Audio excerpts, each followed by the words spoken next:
how much attractive you are, your body language, your ability to speak, and your ability to volunteer in social situations, even how many friends you make and how many people start liking you. Everything depends on one single thing. It is how confident you are. And in this today's video, I'm gonna share you few tips on how I, who was a very self-centered, introverted guy, transformed myself into a very confident man. I'll share you a little story of myself. When I was 12 years old, I became friends with few kids who only knew how to speak in English, and they were basically Tamilians, and their second language was English only.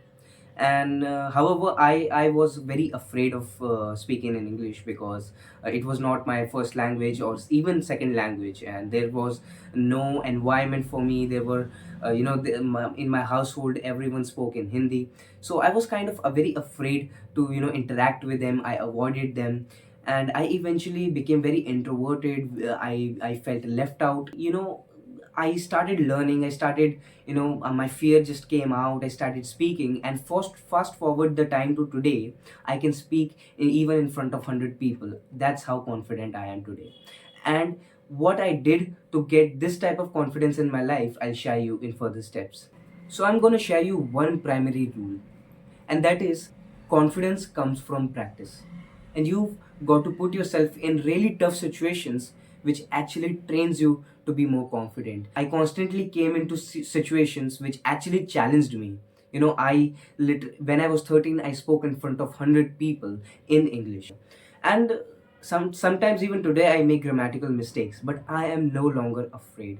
And it's not, this video is not about how to speak in English fluently, but this is about how you can be confident in whatever you do. So the point is, you have to constantly challenge yourself.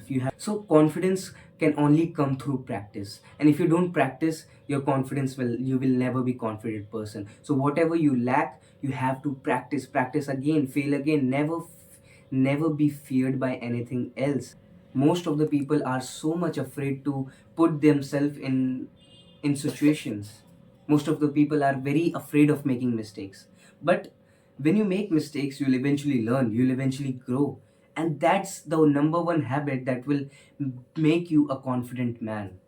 Put yourself out there, put yourself out in situations where there's your demand, where you have to go, where you have to be the leader. You have to put yourself up there. Get out of your comfort zone. Don't be the guy who just sits behind the back of the class, and the rest of the children are participating. Be the guy who comes forward, whether it is anything, whether you have to be in a part of a presentation, whether you have to be in a part of a game, whatever it is. Try to be the leader next time, and don't just sit back and just let the other people do the stuff. You'll be actually confident when you put yourself into hard situations, and that's the rule of thumb for getting confident at anything.